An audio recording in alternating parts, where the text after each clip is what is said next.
مجھے ایک بات بتاؤ, آپ کی بیٹی کے لیے کوئی شخص رشتہ لینے کے لیے آیا, آپ نے اس سے پوچھا آپ کے والد صاحب کیا کرتے ہیں, اس نے کہا ہم لوگ کے ہاں ابا ہوتے ہی نہیں ہیں, ہم لوگوں کے ہاں ابا بولو ہوتے ہی نہیں. آپ نیو ناظم آباد کے جو چوکیدار ہے, جو بیچارہ وہ گن لے کے کھڑا ہوا ہے, آپ بندے کو گھسیٹ کے وہاں لے جاؤ گے, بولو گے دوبارہ یہ بندہ ہمیں ہمارے محلے میں نظر, ان کے ابا یہ ابا لیس ہے. ابا نہ ہونے کا مطلب کیا ہے کہ اماں کی شادی نہیں ہوئی ہے, پتہ نہیں کہاں سے ایدھی سینٹر سے اٹھا کے لے آئے, کیا کیا ہے. انگریزوں کے ہاں یہ چیز بری, بولو, بعض انگریزوں کے ابا ہوتے ہیں, بعض لوگوں کے ابا نہیں ہوتے, لیکن ان کے ہاں اس کو برا نہیں سمجھا جاتا. کیوں؟ اس لیے نہیں کہ انہوں نے 100 سال پہلے قانون سازی کی تھی عقل مندوں نے, اور بیٹھ کے کہ یار ابا ہونا نہ ہونا کوئی اتنا بڑا مسئلہ نہیں ہے. اصل میں جب ابا لیس معاشرہ ہو گیا, زنا پھیل گیا, ولد الزنا بچوں کی بھرمار ہو گئی, تو انہوں نے ابا ہونا یا نہ ہونے کو کاغذات سے کیا کر دیا, ختم. تو یہ ہے جس عذاب میں پہلے مبتلا ہوئے اس کو قانونی شکل دے دی. یہ اس کی مثال دے کے ایک بات سمجھاتا ہوں. دیکھو آپ محلے کے بڑے تھے, آپ بڑے سیاستدان تھے, آپ صدر بھی آپ تھے, وزیر اعظم بھی آپ تھے, سارے اختیارات آپ کے پاس تھے, لیکن آپ کو ایک برائی کی عادت پڑ گئی سٹا لگانے کی. آپ چرس پیتے تھے, معذرت آپ نہیں پیتے تھے, ایک مثال دے رہا ہوں. اب کیا ہے کہ لوگ آپ کی تعریف کرتے ہیں, بندہ بہت اچھا ہے لیکن ہے چرسی, بندہ بہت اچھا ہے لیکن ہے کیا, چرسی. اب آپ کے پاس ایک آپشن ہے, یا تو چرس چھوڑ دو, یہ چھوٹ نہیں رہی آپ سے, تو پھر آپ کیا کرو گے, چرس کی پیکنگ اچھی کر دو گے آپ, اور چرس کا نام چینج کر کے اینٹی ڈپریشن ٹیبلٹ.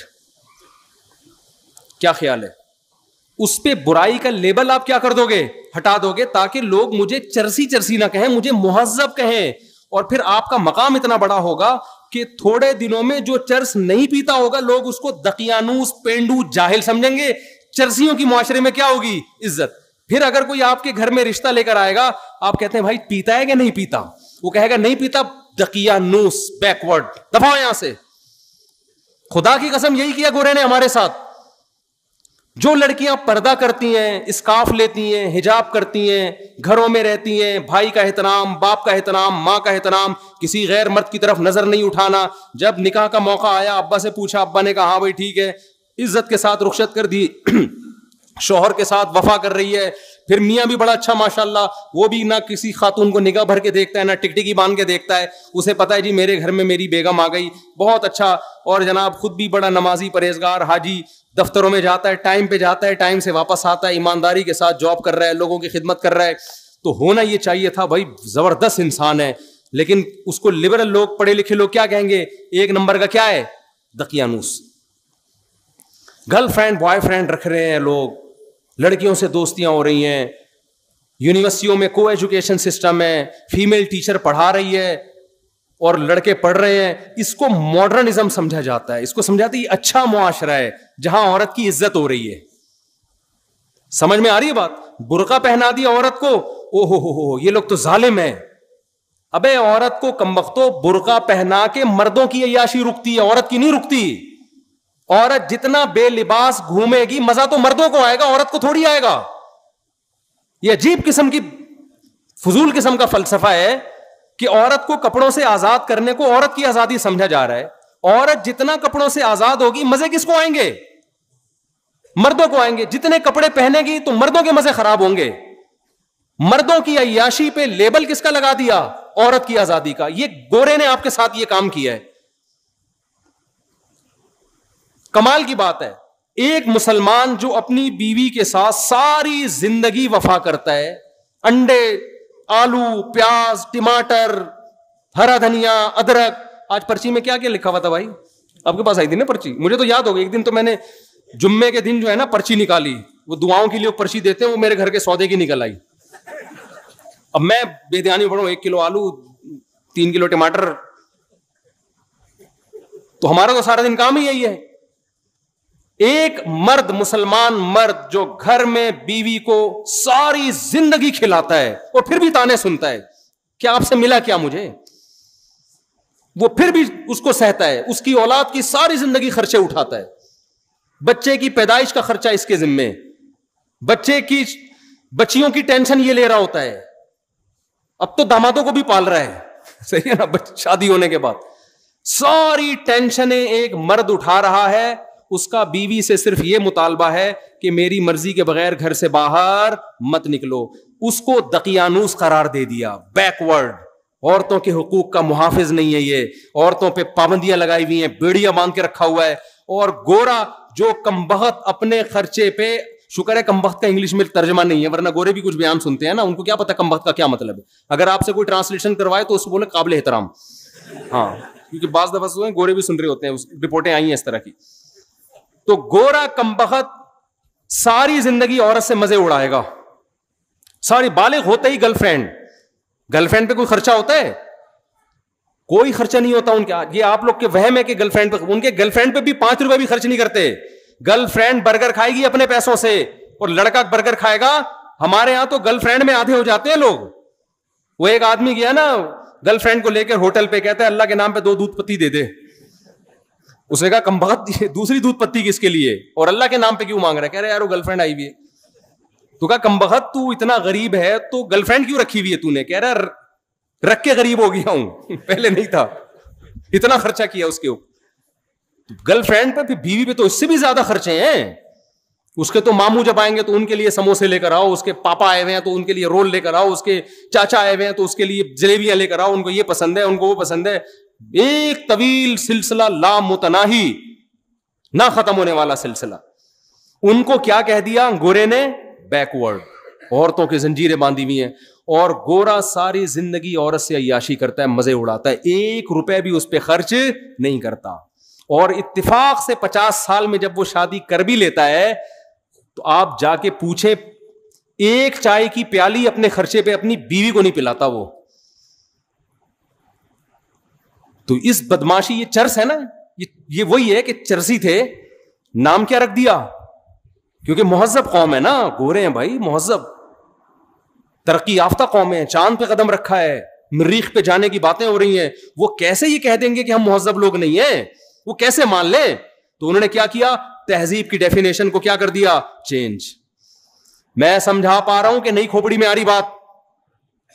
انہوں نے تہذیب کی ڈیفینیشن کیا, کیونکہ یہ تانا کہ ہم ان کمبختوں کو, ہمارے جیسوں کو ہم کہیں یہ مہذب ہیں, ان کے ابا ہوتے ہیں, ان کے یہاں بیوی ہوتی ہے, ان کے ماموں ہوتے ہیں, ان کے چاچو ہوتے ہیں, ان کے سالے ہوتے ہیں, یہ مہذب ہیں. نا نا نا نا, مہذب تو ہم ہیں. ابے تم کہاں سے مہذب ہو گئے؟ تم تو شراب پیتے ہو, تم تو زنا کرتے ہو, تم تو عورت سے وفا نہیں کرتے, تم تو ابا کو اولڈ ہاؤس میں جمع کرا دیتے ہو. بڑھاپے میں تو جنت کمانے کا ٹائم ملا تھا تمہیں ان کی خدمت کرتے, تم اس وقت ابا کو اولڈ ہاؤس میں جمع کرا دیتے ہو.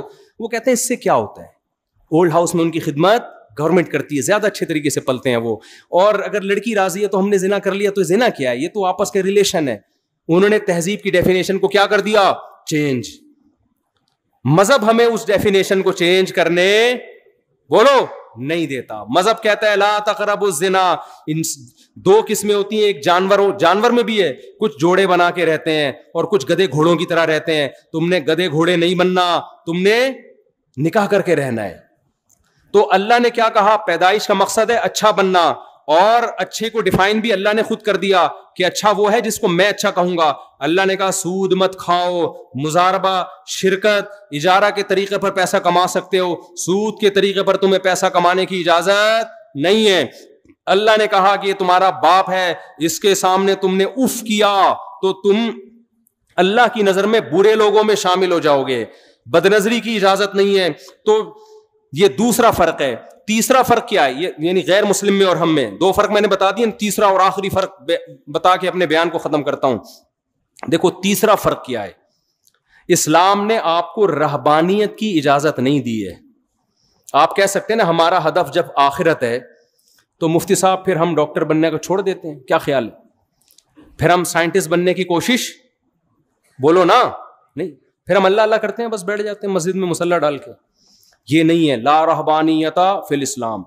نبی صلی اللہ علیہ وسلم کے پاس چند صحابہ آئے, انہیں ایک نے عرض کیا یا رسول اللہ میں ساری رات تہجد پڑھوں گا, کبھی آرام نہیں کروں گا. ایک نے کہا میں زندگی بھر کبھی نکاح نہیں کروں گا. ایک نے کہا میں گوشت نہیں کھاؤں گا. آپ نے کیا اس عمل کو رہبانیت قرار دیا اور فرمایا میں تو نکاح بھی کرتا ہوں, میں تو آرام بھی کرتا ہوں. مر رغب عن سنتی فلیس منی, جو میرے طریقے سے ہٹے گا وہ مجھ سے نہیں ہے. لیبل وہ اچھا لگا رہا ہے لیکن اس کو اللہ اچھا نہیں کہے. آپ کو کوئی کام کرنے سے نہیں روکا. آپ نے جو ہدف بنانا ہے نا, آخرت ہدف ہے. لیبلوکم ایکم احسن عملا, کہ اللہ دیکھنا چاہتے ہیں اچھا عمل کون کر رہا ہے. تو اچھے کی ڈیفینیشن میں یہ قطعاً نہیں ہے کہ آپ ایجوکیشن چھوڑ دو, آپ ترقی کرنا چھوڑ دو, نا نا نا نا نا. اچھے کی ڈیفینیشن میں قرآن نے بیان کیا ومن اراد الآخرہ, جو بھی کام کرو آپ اس میں نیت کیا کرو, آخرت. یہی وجہ ہے کہ جب اسلام دنیا میں آیا تو سائنسدان بھی ہمارے ہی ہوتے تھے. جو دنیاوی علوم اور فنون ہے اس کے بانی بھی مسلمان ہیں. انہوں نے دنیا میں سائنس اور ٹیکنالوجی کو فروغ دیا ہے. میرا ایک یونیورسٹی میں بیان ہوا, میں نے وہاں حوالوں کے ساتھ گوروں کے حوالے دیے. انگریز یہ کہتا ہے کہ اگر اسلام دنیا میں نہ آتا اور مسلمان سائنٹسٹ پیدا نہ ہوتے تو آج ہم جس ترقی تک ہیں 8 سے 500 سال بعد یہاں پہنچتے. مسلمان سائنسدانوں نے 500 سال کا سفر انسانیت کا بچا لیا ہے. سمجھ میں آ رہی ہے بات کہ نہیں آ رہی ہے؟ ابھی بھی نہیں آ رہی تو مجھے غصہ آ رہا ہے. تو رہبانیت نہیں ہے کہ آپ سائنسدان بننا چھوڑ دیں, آپ تاجر بننا چھوڑ دیں. اگر اسلام یہ چاہتا آپ تجارت چھوڑ کے مسجدوں میں بیٹھ جاؤ تو قرآن یہ تھوڑی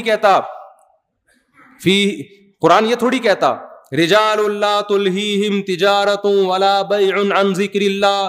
ہمارے کچھ نیک بندے ایسے ہیں, سورہ نور میں اللہ کہتے ہیں کہ تجارت اور خرید و فروخت ان کو نماز سے غافل نہیں کرتی, بلکہ اللہ یہ کہتے ہیں وہ تجارت کرتے ہی نہیں ہے. یہ کہتے ہیں نا اللہ.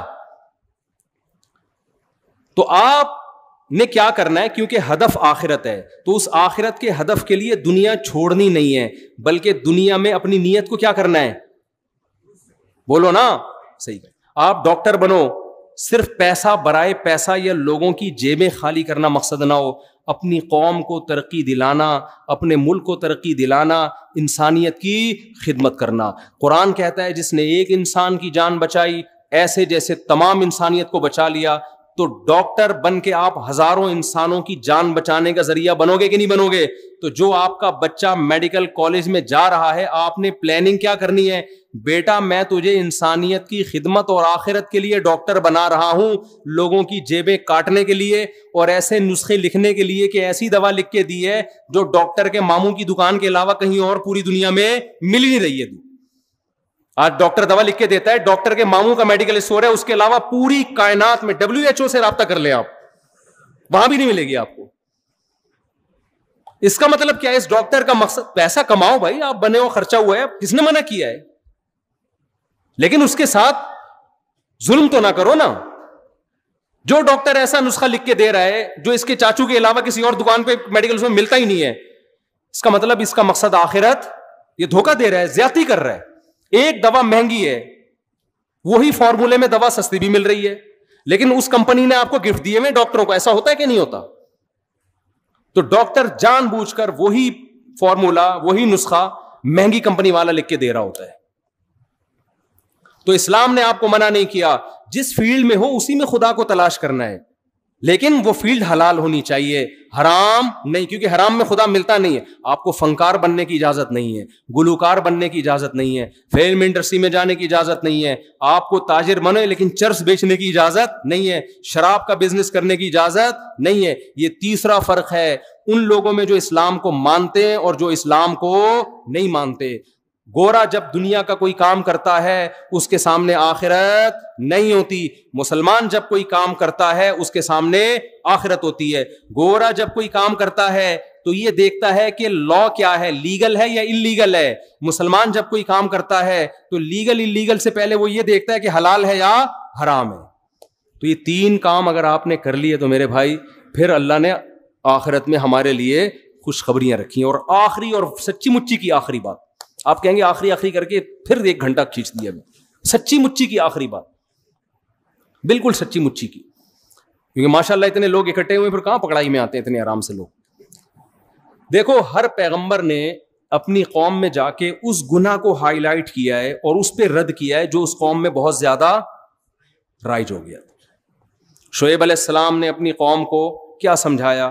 ناپ تول میں کمی مت کرو. اس سے پتہ چلتا ہے اس قوم میں سب سے بڑا جرم شرک کے بعد کیا تھا؟ ناپ تول میں کمی. لوط علیہ السلام نے اپنی قوم کو ناپ تول میں کمی کا کچھ نہیں کہا. اس سے لگتا ہے کہ وہ ایسا نہیں کرتے تھے. ان میں لڑکوں سے بدفعلی عام تھی. لوط علیہ السلام کی پوری دعوت اس پر تھی کہ تم ان عورتوں سے نکاح کیوں نہیں کرتے, لڑکوں سے بدفعلی کیوں کرتے ہو, یہ اتنی بدترین بے حیائی کا ارتکاب کیوں کرتے ہو؟ وَتَذَرُونَ مَا خَلَقَ لَكُمْ رَبُّكُمْ, جس خدا نے تمہارے لیے جس کو بنایا ہے اس کو چھوڑ کر کسی اور جنس کے پیچھے کیوں لگے ہوئے ہو؟ تو ہر پیغمبر نے اس جرم کو زیادہ فوکس کیا ہے جو اس قوم میں رائج تھا.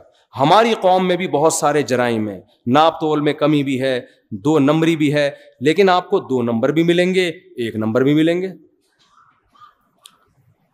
ہمارے ہاں بہت سارے جرائم ہو رہے ہیں, ماں باپ کے نافرمان بھی ملیں گے, لیکن ہول سیل کے حساب سے ماں باپ کے خدمت گزار بھی آپ کو بولو ملیں گے. لیکن ایک جرم ایسا ہے جو تقریباً کامن ہو گیا ہے اور اس کے پھیلنے کی اسپیڈ بہت زیادہ ہے, وہ ہے بے حیائی.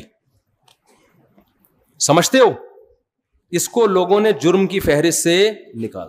میں عمرے پہ گیا تو مجھے جو روم ملا ہوا تھا اس کے ساتھ ایک روم تھا, اس میں ایک فیملی آئی ہوئی تھی. پوری رات ان کے کہہ کے مجھے نیند نہیں آتی تھی اس اتنی زور سے آواز. ایک دن میں نکل گیا, میں نے ان سے پوچھا یار یہ تھوڑا رات کو تو آرام کر لو, کون ہو؟ تو پتا چلا جی کزنوں کے ساتھ لڑکوں کا گروپ آیا ہوا ہے عمرہ کرنے کے لیے. میں نے ان سے کہا دیکھو عمرہ کرنا فرض نہیں ہے, لیکن آپ کی جو فیمیل کزن ہے اس کا آپ سے پردہ کرنا بولو ضرور. بالفرض پردہ نہیں کرتی تو کم از کم فری تو نہ ہونا. ایک جوان کزن بیٹھے ہوئے ہیں, یہ لڑکیاں بیٹھی ہوئی ہیں اور ایک ہی کمرے میں, سو بھی ادھر ہی رہے ہیں, گپے بھی ادھر ہی مار رہے ہیں. یہ کتنی بڑی خدا کے غضب کو دعوت دینے والی بات ہے. ہم ہندو تھوڑی ہیں, ہم کوئی کافر تھوڑی ہیں, انگریز تھوڑی ہیں. محرم نا محرم کی اصطلاح انگریزوں میں ہے, بولو نا. وہ مذہب کو نہیں مانتا, جیسے چائنا والے مذہب کو نہیں مانتے. وہ کھانا کھانے سے پہلے یہ نہیں دیکھتے کہ حلال ہے حرام ہے پاک ہے نہ پاک ہے, وہ کہتے ہیں پروٹین فل آف پروٹین ہے یا نہیں ہے. یہ کتا بھی کھا جاتے ہیں کیونکہ کتے میں گائے سے زیادہ پروٹین ہے ان کی رائے کے مطابق. تو ان کے یہاں حلال حرام محرم نا محرم نہیں ہے. تو آپ ادھر چلے جاؤ بھائی, پھر چھوڑ دو کزن کیا ہوتی ہے اور خالہ وہ محرم کیا ہوتی ہے, چھوڑ دو. اسلام نے تو پورا ایک دیوار کھینچی ہے. اور سورہ نور میں بھی سورہ حجاب میں بھی پوری ڈیٹیل قرآن نے بیان کی ہے. یہ محرم ہے اور یہ نامحرم. لا یبدین زینتہن, عورت اپنی زینت کو ظاہر نہیں کر سکتی الا لآبائہن, سوائے اپنے باپ دادا کے سامنے, بعولتہن, اپنے شوہر کے سامنے, اور ابناء بعولتہن, ابناء بعولتہن, اپنے شوہر کے بیٹے جو ستیلا بیٹا ہے. ایک ایک رشتے کا نام لے کے قرآن نے بتایا کہ ان کے سامنے زینت ظاہر کر سکتی ہو, بے تکلف ہو سکتی ہو. اس کے علاوہ ساری دنیا کے سارے مرد تمہارے لیے کیا ہیں؟ نامحرم.